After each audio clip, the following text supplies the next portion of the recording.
ہے کہ نہیں؟ اب کسی چیز کی کمی نہیں، تم اپنے بچوں کو پہلے قرآن سکھاؤ، سب سے پہلے قرآن کی تعلیم دو۔ جب اس کے دل میں قرآن کا علم ہوگا، جب اس کے دل میں اہل بیت کی محبت ہوگی، جب اس کے دل میں رسول کی محبت ہوگی، تو ہرگز بچہ جب بڑا ہوگا تو کبھی گمراہ نہیں ہوگا، کبھی گمراہ نہیں ہوگا۔ اس لیے نبی کریم صلی اللہ علیہ وسلم نے فرمایا جب تمہارے بچے بڑے ہو جائیں تو اسے 3 خصلتیں سکھاؤ، 3 عادتیں سکھاؤ، پہلے تمہارے رسول کی محبت، پھر اہل بیت کی محبت، پھر قرآن کی تعلیم۔ جس کے دل میں، جس کے پاس یہ 3 چیزیں ہوتی ہیں وہ کبھی بھی گمراہ نہیں ہوگا۔ درود شریف پڑھیں، اللہم صلی علی سیدنا مولانا محمد۔ اپنے بچوں کو اچھی عادت سکھاؤ۔ کیا عادت سکھاؤ؟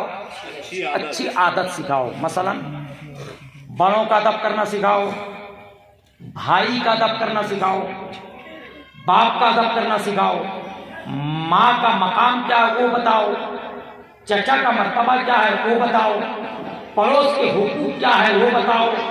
حدیث ہے لا تسب الدہر، زمانے کو گالی مت دو، زمانے کو گالی مت دو، لا تسب الدہر، زمانے کو گالی مت دو، برے تم ہو برے ہم ہیں۔ گالی زمانے کو دے رہے ہو، برے تم ہو برے ہم ہیں، گالی زمانے کو دے رہے ہیں کہ زمانہ بدل گیا ہے، زمانہ بدل گیا ہے، زمانہ بدل گیا۔ جی نہیں، زمانہ نہیں بدلا ہے، زمانہ جہاں کا وہی ہے۔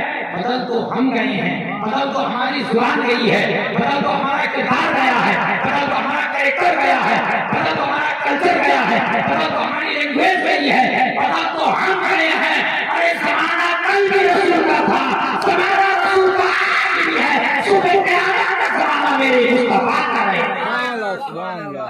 کیونکہ میرے مصطفیٰ کل بھی زندہ تھے، آج بھی زندہ ہیں اور صبح قیامت تک زندہ ہیں۔ تو زمانہ کیسے برا ہو گیا؟ لا تسب الدہر، زمانے کو گالی مت دو۔